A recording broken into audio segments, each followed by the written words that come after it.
Bom dia, iniciando mais um devocional, pela graça do Senhor e pela sua misericórdia.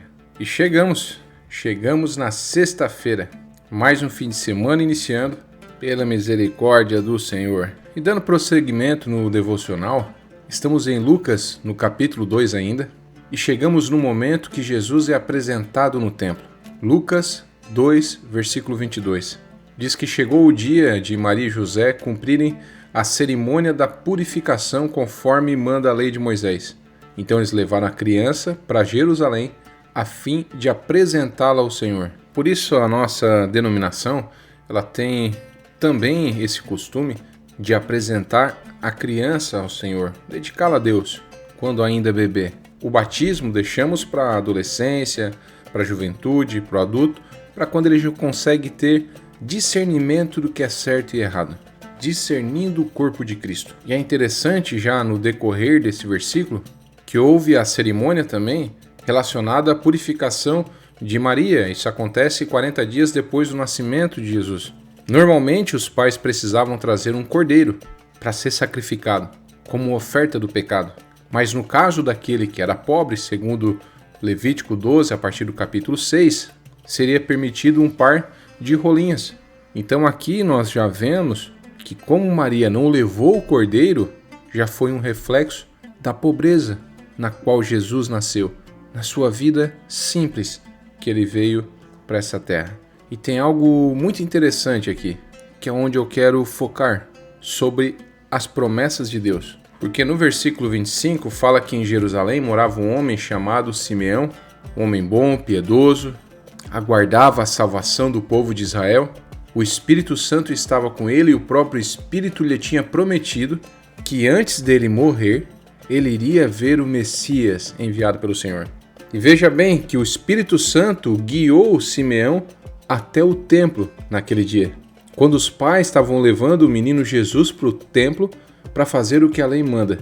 Simeão pegou o menino no colo e louvou a Deus, dizendo: "Agora, Senhor, cumpriste a promessa que me fizeste, e já podes deixar este teu servo partir em paz. Eu vi com os meus próprios olhos a tua salvação, que preparaste na presença de todos os povos, uma luz para mostrar o teu caminho a todos os que não são judeus, e para dar glória ao teu povo de Israel." Que cena maravilhosa! O Salmo 25:14 diz que a intimidade do Senhor é realmente para aqueles que o temem. Simeão era um homem que temia a Deus e tinha intimidade com o Senhor. Se você deseja uma intimidade com Deus, tenha temor a Ele. Tenha uma vida de temor a Ele. Chegue-se a Ele com humildade. Dependa de Deus e você vai ter essas experiências maravilhosas como Simeão teve aqui. O Senhor fez uma promessa, os anos se passaram, mas a promessa se cumpriu. Ele não morreu sem ver o Messias. E é incrível também que aqueles que temem ao Senhor, que confiam no Senhor, há uma misteriosa comunicação. O Espírito Santo está sempre comunicando o conhecimento divino, alertando, mostrando. A pessoa não é tomada de surpresa. Pela intimidade com o Pai avisa tudo para a pessoa. Temer, buscar intimidade e se antecipar nas coisas. É um privilégio andar lado a lado com esse Deus. E o Espírito Santo faz aqui algo maravilhoso, que certamente já fez com você, comigo, colocar nós no lugar certo, na hora certa. O Senhor queria cumprir aquela promessa que fez para Simeão. E o Espírito Santo levou ele àquele lugar.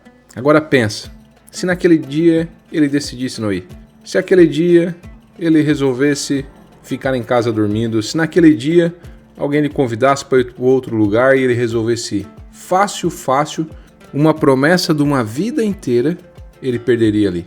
Por isso a importância de nós estarmos atentos. Quando sentimos algo que devemos ir, numa reunião, no culto, por nada podemos perder. E o Espírito Santo fica fazendo essas situações conosco, preparando todo o ambiente. Cabe à nossa parte ouvir a sua voz e estar na igreja, estar na direção dele. E aí ele vai começar a trazer as coisas ao nosso encontro. As promessas vão vir ao nosso encontro. Tem pessoas que atravessam o país atrás de profecias, de promessa, tentando conseguir algo, enquanto aqui é muito claro que o Senhor preparou esse encontro. O Espírito Santo levou ele para lá no momento certo, para ele ver o Messias. Olha o cântico dele. Agora, Senhor, pode despedir em paz o teu servo. Os meus olhos viram a tua salvação. Quando nós encontramos Jesus, não temos mais o medo da morte. A morte não nos assusta, a morte vai ser só apenas o último inimigo a ser aniquilado. Simeão estava preparado para morrer depois de ter visto o Senhor Jesus. E no versículo 34, Simeão fala com Maria sobre Jesus. E para você que só olha Jesus como alguém que só traz o amor e não traz a justiça, aqui ele tem uma resposta muito clara sobre quem é Jesus, sobre quem é Deus e o porquê nós devemos também temê-lo.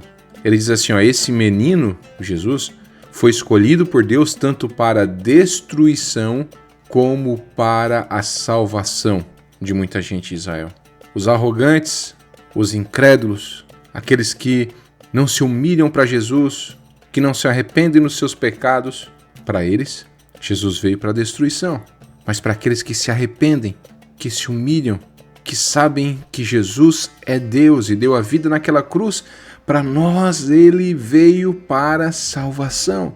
E ele nos salva de duas formas, ele nos salva a nossa vida eterna, nos garantindo o céu, mas nos salva aqui na terra também, constantemente nos salvando dos perigos, das aflições. Se você está aí passando por dias tenebrosos, fique tranquilo, esse Deus da salvação, ele salva aqui também, ele te protege aqui também, ele te guarda aqui também, e sendo a vontade dele, ele te abençoa também. Amém? É isso. Somos gratos a Deus por esse devocional, por esse momento de Jesus e por esses ensinos através da vida de Simeão. Simeão, ele não poupou as palavras que Deus deu para ele. Simeão teve a coragem para falar as palavras certas para Maria. Muito difícil tu dizer para alguém que o seu filho veio para destruição como para salvação. Mas ele disse. Então somos gratos por esses ensinos de Simeão, que mostrou que vale a pena perseverar, que mostrou que as promessas do Senhor se cumprem, que mostrou que Deus ele prepara o lugar e o momento certo para entregar a promessa, e nós devemos estar atentos a isso, mas mostrou também que nós não devemos nos acovardar diante das verdades. Fale a verdade, não poupe a verdade. Eu muitas vezes encontro dificuldades por falar a verdade, mas eu prefiro a dificuldade com as pessoas por eu falar a verdade do que a dificuldade com Deus por eu não falar a verdade. Então não negue jamais as verdades bíblicas. Amém? Vamos agradecer a Deus então. Pai, obrigado por esse momento, pela graça. Obrigado, Pai, por esse devocional. Peço a Tua bênção, Pai, por cada um de nós, orientação, aqueles que não estão em paz, pelas promessas, pela salvação, que estão agoniados, Pai, passando dias difíceis, que a Tua graça esteja sobre eles, dando força, dando orientação, colocando de pé, Pai, ajudando e fortalecendo. Dá vitória para essa irmã que está ouvindo, para esse irmão que está ouvindo, dá vitória, Pai. Dá força, dá graça, ajuda, fortalece os pés, para que eles não venham, Pai, desistir, mas que os olhos deles ainda venham contemplar a Tua promessa, Pai, se cumprir. Em nome de Jesus, amém.